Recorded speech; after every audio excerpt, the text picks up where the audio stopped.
ที่มาปัญญาเกิดเจริญพรออกตนโยมทั้งหลายหับฟังมงคลชีวิต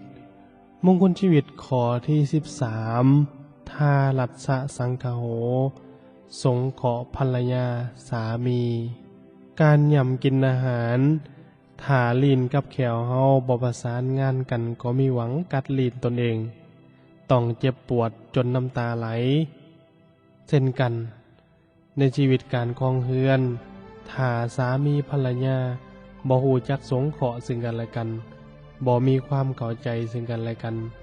นอกจากจะบ่มีความก้าวหน้าในชีวิตแล้วทั้งสองก็มีหวังส่ำใจจนน้ำตาไหลย่อยคือกันความหมายของสามีภรรยาสามีแปลว่าผู้เลี้ยงแปลว่าผัวผู้เป็นใหญ่ในครอบครัวตามบทบาลีกล่าวไว้ว่าสามีโกอธิปติอารักขาภริยาส่วนภรรยาแปลว่าคนควรเลี้ยงหรือเมียดังบาลีที่กล่าวไว้ว่าภริยันติติปะลิปุริจริยายิ่งใดประพฤติบริบูรณ์ด้วยการบำรุงบำเรอต่อผัวด้วยจิตใจยินดีอย่างยิ่งผู้นั้นเอิ้นว่าภรรยาผู้เป็นสามีควรสงเคราะห์และเอาใจใส่บ่ควรนอกอกนอกใจเมียทั้งสองคำนี้เป็นคำที่แฝงความหมายในตัวและเป็นคำคู่กันผู้ชายที่ได้ชื่อว่าสามีก็เพราะเลี้ยงดูภรรยาผู้หญิงที่ได้ชื่อว่าภรรยาก็เพราะทำตนเป็นคนควรเลี้ยงประเภทของภรรยาทั้งหลายในโลกนี้แบ่งออกเป็น7ประเภท 1. วาทกะภรรยาเสมอด้วยเพชฌฆาตภรรยาที่คิดล้างผลาญชีวิตสามีพยายามฆ่าสามียินดีในชายอื่นตบตีปล่อยด่าสามี 2. โจลีภรรยาเสมอด้วยโจรคือภรรยาที่มักล้างผลาญทรัพย์สินของสามีใส่ทรัพย์บ่เป็นแน่อยากยอกทรัพย์สมบัติเพื่อความสุขส่วนตัวสร้างหนี้สินให้ใส่ 3. ไอยะภริยาเสมอด้วยนายคือภรรยาที่มักล้างผลาญศักดิ์ศรีของสามีบ่สนใจสวยเวียกงานขี้ข้านกินหลายปากให้กล่าวคำหยาบมักข่มขีสามีที่ดูหมั่นขยันแข็งคือกับเจ้านายที่ข่มเหงขี้ข้าภูมิใจที่ได้ข่มเหงสามี 4. มาตาภรรยาเสมอด้วยพ่อแม่คือภรรยาที่มีความหักเมตตาสามีบ่มีที่สิ้นสุดคือกับมารดาหักบุตรเช่นสามีจะตกต่ำหมดบุญวาสนาจะเจ็บป่วยจะพิกลพิการตลอดชีวิตก็บ่ปะทิ่มบ่เว้าบ่เฮ็ดให้สะเทือนใจถึงจะตายจากไปแต่ตนยังสาวก็บ่ยอมมีสามีใหม่ 5. ภคินีภริยาเสมอด้วยน้องสาวคือภรรยาที่มีความเคารพสามีเป็นคนละอายบาปมีความหักยั่งยืนแต่มีขัดใจกันแน่ทั้งดื้อทั้งงอนทั้งหมักหยอกทั้งขี้ให้ต้องทั้งคูทั้งอ่อย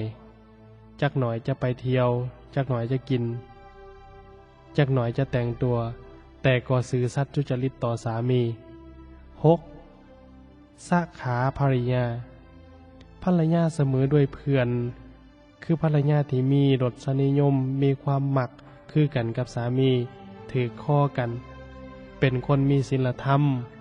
มีความประพฤติดีแต่มีความทะนงตัวถือว่าเสมอกันหากฝ่ายกองกันข้ามขาดเหตุผลก็บ่ยอมกัน 7. ท่าสีภรรยาเสมอด้วยคนใส่คือภรรยาที่เฮ็ดคือกันกับคนใส่ถึงสามีจะให้ว่าด่าขู่เข็นก็บ่คิดอยากให้ตอบสามีอดทนอยู่ในอำนาจได้จะเบิ่งว่าไผเป็นสามีภรรยาสนิทใดต้องเบิ่งหลังจากแต่งดองแต่งงานกันไประยะหนึ่งจึงจะเห็นจะแจ้ง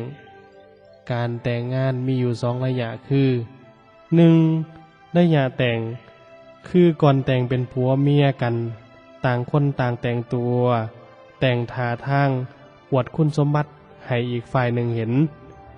2. ระยะงานคือหลังจากเป็นผัวเมียกันแล้วต่างคนต่างก็ต้องเฮ็ดเวียกเฮ็ดงานเต็มทีไผมีขอดีขอเสียความรู้ความสามารถการประพฤติอย่างไหนก็จะปรากฏจะแจ้งออกมาคุณสมบัติของคู่สร้างคู่สมพื้นฐานอันมั่นคงที่จะเฮ็ดให้สามีภรรยาครองชีวิตกันยืนยาวมีความสุขคือสามีภรรยาจะต้องมีสัมมาชีวิตาได้แก่ธรรมะ4ประการ 1. สมาศรัทธามีศรัทธาเสมอกันได้แก่มีหลักการมีความเสื่อมั่นในศาสนาเป็นเป้าหมายชีวิตเหมือนกัน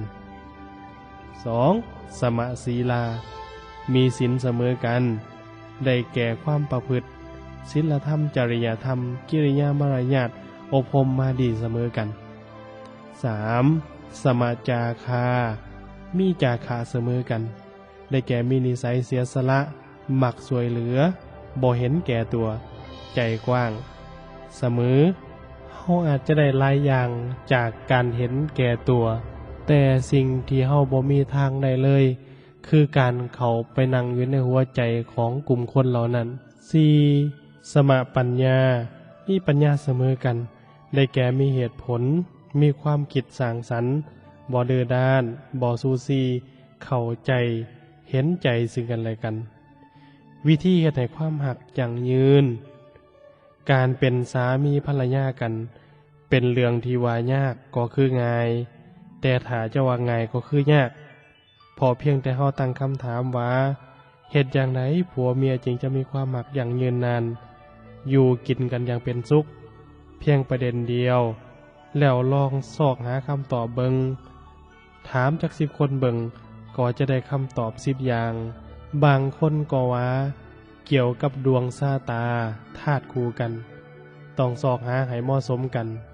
บางคนก็ว่าเป็นเรื่องของพรหมลิขิตพวกหัวทันสมัยแดก็ว่าสำคัญที่แหวนมั่นคันหมากเงินสินสอดคาดองให้หลายๆเขาไว้ความสุขของชีวิตก็จะมีมาเองแต่พระสัมมาสัมพุทธเจ้าตัดเรื่องมงคลสมรสไว้สั้นๆเพียงคำเดียวว่าสังฆะแปลว่าการสงเคราะห์กันและให้ปฏิบัติตามหลักการสังฆะวัตถุ4เพื่อเป็นการยึดมั่นน้ำใจซึ่งกันและกันดังนี้ 1. ทานการแบ่งปันกันการให้คนเฮาถ้ามักที่จะอยู่ร่วมกันต้องรู้จักแบ่งปันกันกินแบ่งปันกันใช้หามาได้แล้วควรรวมกันไว้เป็นกองกลางแล้วจึงแบ่งกันใช้หากบ่เอามารวมกันอาจเกิดความระแวงสงสัยกันได้บ่อนใดที่ปราศจากการให้บ่อนนั้นยอมแห้งแล้งเหมือนกับทะเลทรายการแบ่งปันกันนี้รวมไปฮอดการแบ่งปันความทุกข์ความสุขในครอบครัวอีกด้วยเมื่อฝ่ายหนึ่งฝ่ายใดเกิดมีความทุกข์มีปัญหาก็ควรนำมาปรึกษากัน 2. ปิยวาจาเว้ากันด้วยวาจามวลหูอ่อนซ่อนแม้นการตักเตือนกันก็ต้องระมัดระวังคำเว้าถ้าถือเป็นกันเองหลายเกินไปอาจจะเกิดทิฐิเฮ็ดให้ครอบครัวบ่สงบสุขโดยถือหลักว่าก่อนแต่งดองเคยเว้ามวนแนวใดหลังแต่งดองก็ต้องเว้ามวนแบบนั้น 3. อัตถจริยาประพฤติตนเป็นประโยชน์ต่อกันเมื่อฮู้ว่าอันใดดีอันใดบ่ดีควรหรือบ่ควรก็นำมาเล่าสู่กันฟังพยายามศึกษาหาความรู้ทางธรรมเอาใจมาเกาะกับธรรมะให้หลายสามีภรรยานั้นเมื่อผิดเถียงกันมักจะโยนความผิดให้อีกฝ่ายหนึ่งซึ่งแท้จริงแล้วย่อมมีความผิดด้วยกันทั้งสองอย่างหน่อยก็ผิดที่บ่หาวิธีเหมาะสมสั่งสอนตักเตือนกันปล่อยให้อีกฝ่ายหนึ่งเฮ็ดความผิด 4. สมานัตตา วางตัวให้เหมาะสมกับที่ตนเองเป็นเช่นเป็นพ่อเฮือนก็วางตัวให้เหมาะสมกับเป็นพ่อเฮือนเป็นแม่เฮือนก็วางตัวให้เหมาะสมกับเป็นแม่เฮือนต่างคนต่างวางตัวให้เหมาะสมกับฐานะของตนที่ได้รับมอบหมายในเฮือนและนอกเฮือนซึ่งข้อนี้จะประพฤติปฏิบัติได้ดีต้องฝึกสมาธิให้จิตใจผ่องใสเป็นปกติเพราะคนที่จิตใจผ่องใสจะหู้ว่าในภาวะเช่นนั้นควรจะวางตัวแนวใดบ่หลงโลกจนวางตัวบ่เหมาะสมโดยสรุปแล้วการปฏิบัติตนตามหลักการทานการให้ปันสิ่งของการรักษาศีลเพื่อให้มีคำเว้าที่มวลและเพื่ออัดตันขอบกพร่องของตนจะได้เป็นคนมีประโยชน์เจริญภาวนาคือการฝึกธรรมะและการเจริญสมาธิเพื่อให้ใจผ่องใสเกิดปัญญาจะได้วางตัวเหมาะสมกับที่ตนเป็นหน้าที่ของสามีหรือผัวที่ควรมีต่อภรรยา 1. ย่องย่อให้เกียรติคือยกย่องว่าเป็นภรรยาบ่ปิดบังหากเฮ็ดดีก็ชมเชยด้วยใจจริงหากเฮ็ดผิดก็ตักเตือนแต่บ่ตำหนิต่อหน้าสาธารณชนหรือคนในเฮือนเพราะจะเสียอำนาจการปกครองสิ่งใดเป็นเรื่องส่วนตัวเช่นการเลี้ยงหมู่พบป้าญาติพี่น้องควรให้อิสระ 2. บ่ดูหมิ่นบ่เหยียบย่ำว่าต่ำกว่าตนบ่ดูถูกเรื่องตระกูลทรัพย์ความรู้การแสดงความคิดเห็นบ่กระทำเรื่องที่เกี่ยวกับครอบครัวโดยบ่ปรึกษาห้ามตบตาด่าปล่อยกันเด็ดขาด 3. บ่นอกใจบ่ไปสมสู่กับผู้หญิงคนอื่นในฐานะเป็นภรรยาคือกันเพราะเป็นการดูหมิ่นความเป็นแม่หญิงของภรรยาให้เอาใจเขามาใส่ใจเฮา 4. มอบความเป็นใหญ่ให้คือมอบให้เป็นผู้จัดการภาระทางบ้านเฮือนบ่เข้าไปก้าวกายในเรื่องการปกครองภายในนอกจากเรื่องใหญ่ซึ่งภรรยาบ่อาจแก้ไขปัญหาได้ 5. ให้เครื่องแต่งตัวขึ้นชื่อว่าแม่หญิงล้วนมักแต่งตัวสนใจเรื่องความจบงามถ้าได้เสื้อผ้าเครื่องแต่งตัวจบงามๆแล้วก็ชื่นใจถึงจะอยากให้ปานใดถ้าได้เครื่องแต่งตัวงามถึกใจบุตรเดียวก็เศร้าสามีต้องตามใจแดหน้าที่ของภรรยาหรือเมียที่ควรมีต่อสามี 1. จัดการเวียกงานดีจัดเฮือนบ้านให้สะอาดเป็นตาอยู่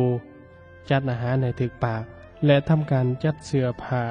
เครื่องใส่ให้สะอาดอยู่เสมอ 2. สงเคราะห์ญาติพี่น้องฝ่ายสามีด้วยความเอื้อเฟื้อกล่าววาจามวลให้การช่วยเหลือตามฐานะที่เฮ็ดได้ 3. บ่นอกใจจงหักภักดีสนิทแน่น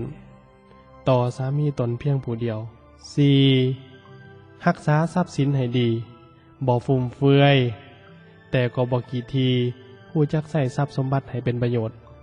5. ดูมันในการเฮ็ดเวียกดูมันขันแข็งเฮ็ดเวียกเฮือนบ่เอาแต่กินแล้วก็นอนและเล่นการพนันประเพณีแต่งดองของพวกเฮาเวลาเจ้าบ่าวเจ้าสาวเขาผ้าขวัญมักจะมีฝ่ายขาวบริสุทธิ์นิ่งจากผ้าขวัญสู่มือของคู่สมรสเมื่อการสู่ขวัญสิ้นสุดลงหมอพรก็จะมัดคอต่อแขนให้คู่ผัวเมียใหม่ด้วยฝ่ายขวัญนั้นเป็นการมัดสองคนเข้ากันซึ่งมีความหมายถึงการยึดเอาคนทั้งสองไว้บ่ให้แยกจากกันนั่นเป็นการผูกแขนยึดมั่นเพียงภายนอกผิวเผินซึ่งช่วยหยังบ่ได้แท้จริงพระบรมศาสดาสัมมาสัมพุทธเจ้าของเฮาทรงสั่งสอนให้ยึดคือกันแต่แทนที่จะสอนให้ยึดด้วยฝ่ายทรงสอนให้ยึดด้วยคุณธรรมที่เอิ้นว่าสังฆะแทนการสงเคราะห์ที่ทั้งสองฝ่ายปฏิบัติต่อกันจะเป็นเงื่อนไขสองวงหนึ่งคล้องไว้ในหัวใจผัวอีกวงหนึ่งคล้องไว้ในหัวใจเมียถ้าคล้องให้เหมาะๆแล้วต่อให้มนุษย์ตนไหนก็มาพากจากกันบ่ได้ แม้นแต่ความตายก็พรากได้แต่เพียงห่างกายส่วนดวงใจนั่นยังคงครองกันอยู่สวนนิรันดรมีนิทานที่กล่าวไว้ในสมัยพระพุทธเจ้ากัสสปะยังมีอุปสมบทคนหนึ่งหักษาศีลห้าศีล8บ่ขาดทั้งเป็นผู้ฉลาดในการบริจาคทานและฟังธรรมเทศนาแต่นางภรรยาเป็นคนบ่มีศรัทธาอุปสมบทคนนั้นหักแพงเมียหลายจึงพยายามชวนภรรยาไปหักษาศีลอุโบสถนำกันเพื่อจะยังอานิสงส์ในชาตินี้และชาติหน้านางภรรยาก็ตัดสินใจไปหักษาศีลอุโบสถนำสามีสิ้น1 คืนแต่จิตใจของผู้เป็นเมียยังคิดอยากกระทำอกุศลกรรมคือในทางที่บ่ดีบ่ถือบ่ต้องอยู่เพียงแต่เอาใจผัวจึงอดสาไปจำศีล8นำผัวเพียงคืนเดียวต่อมาเวลาผัวไปจำศีล8อยู่วัดนางเมียจึงคิดนอกใจผัวไปลักลิ้นสู่กับชายอื่นเมื่ออุปสมบทผู้เป็นผัวฮู้และสงสัยแต่จับคาทีบ่ได้จึงห้องเมียมาไต่ถามนางเมียปฏิเสธความจริงทางปฏิญาณต่อผัวว่าถ้าข้าพเจ้าคิดสัวนอกใจคือดังเจ้าวอนนั้นถ้าข้าพเจ้าตายไปเกิดชาติใดก็ขอให้หมามากัดกินสิ้นหนังของข้าพเจ้าทุกชาติเมื่อนางเมียคนนั้นตายจากชาตินั้นก็ไปเกิดเป็นนางผีเพศอยู่ในปราสาทวิมานมีรูปร่างงามเหมือนดังนางฟ้าด้วยอานิสงส์ที่นางได้ฟังความผัวไปหักษาศีลอุโบสถเพียง1 คืนเท่านั้นกลางเว้นนางเสวยวิมานแต่กลางคืนจะต้องได้ลงจากวิมานไปแห่ม้ากัดกินตอนสิ้นแข้งขาย้อนผลกรรมที่นางหลักลิ้นสู้จากผัวและตัวผัวปฏิญาณต่อผัวให้ลงเสือยังมีมือหนึ่งพญาเมืองพระราณสีไปล่าเนื้อเที่ยวลิ้นเห็นนางเพศอยู่คนเดียวในวิมานกลางเวทมีหูปห่างสง่างามเหมือนนางฟ้าพญาพระราณสีจึงเข้าไปโอลมสมเสยอภิรมย์กับนางเพศคนนั้นทุกๆวันคันหอดยามกลางคืนนางจะบ่อยู่ให้พญาเสยสมพญาจึงสงสัยแล้วติดตามไป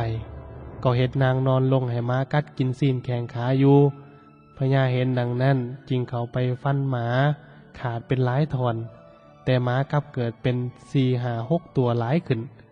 นางเพศจึงบอกกับพญาว่าขอให้พระองค์จงทนน้ำลายลงใส่พื้นดิน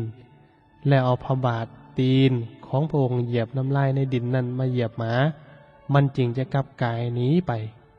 พญาก็ปฏิบัติตามหมาจึงกลับพายหนีไปแล้วพญาก็นำนางมาเสวยปราสาทวิมานดังเก่าเจ้าพญาได้อยู่หวมอภิรมย์สำราญกับนางเพศพอประมาณจึงมาพิจารณาเห็นโทษกรรมของนางและหาทางหลบหนี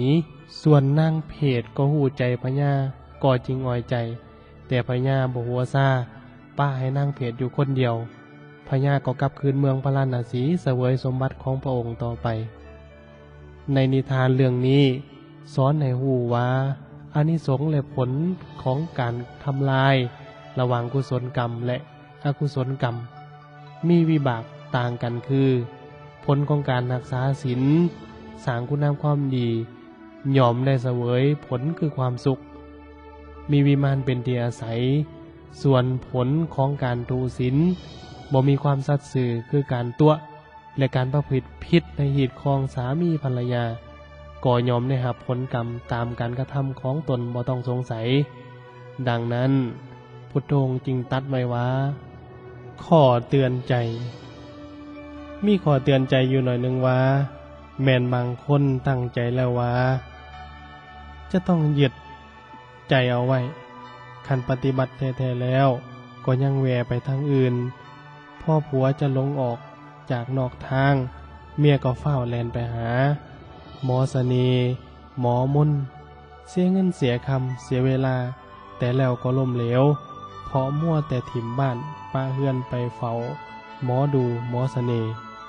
เข้าป่าบ่ฮู้จัก1หาป้าปล่อยให้เฮือนซ่านหกเหือ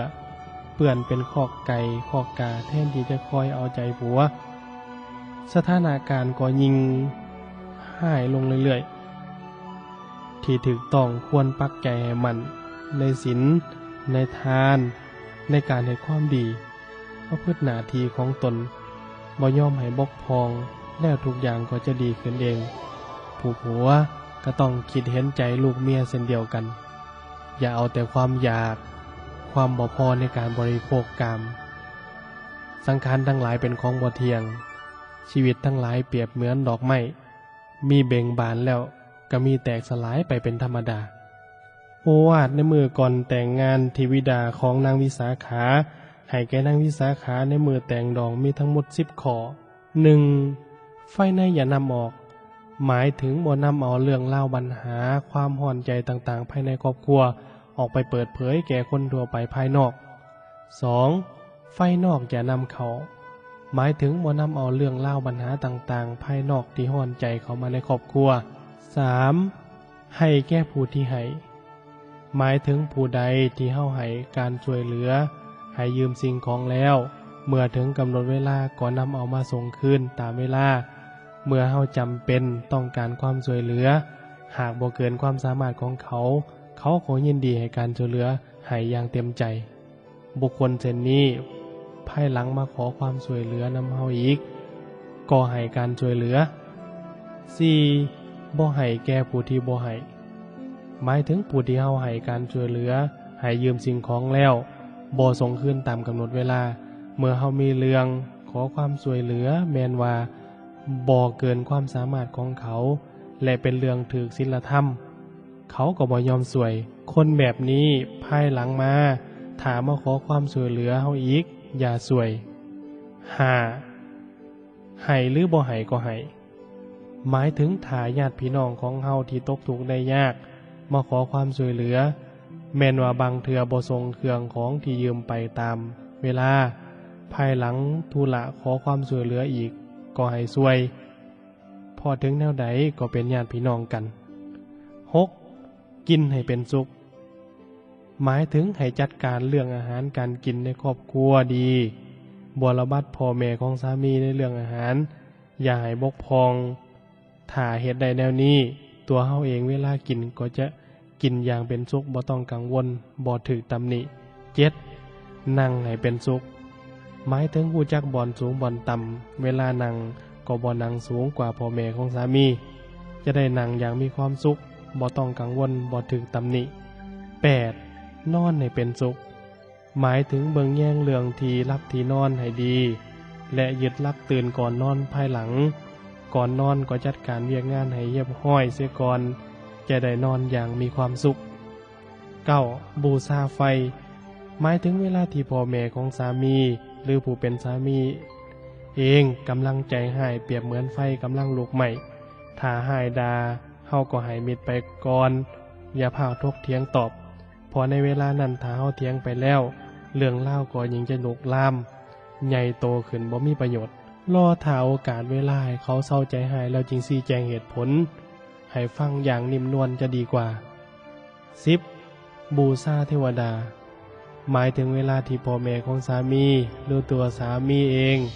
เฮ็ดความดีก็พยายามส่งเสริมคอยสนับสนุนเว้าให้กำลังใจให้เฮ็ดความดียิ่งขึ้นไปอานิสงส์การสงเคราะห์สามีภรรยา 1. เฮ็ดให้ความรักยืนยาว 2. เฮ็ดให้ความสมานสามัคคีเกิดขึ้น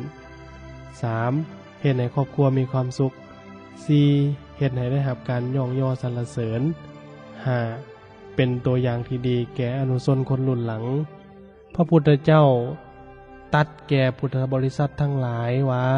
ผู้หวังความเจริญในชีวิตการครองเรือนหรือการเข้าบวชในพุทธศาสนาจงพากันรักษาศีลของนักบวชและคฤหัสถ์ให้บริสุทธิ์ผุดพองนักปราชญ์เจ้าและเทวดาอินพรหมทั้งหลาย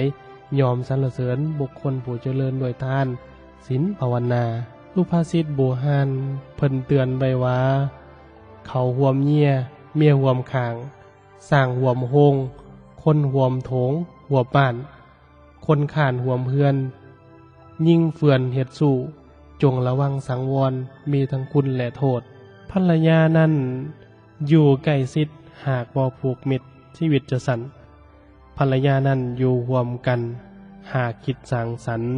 เฮือนนั้น ก็จะเจริญรุ่งเรืองตลอดกาลนาน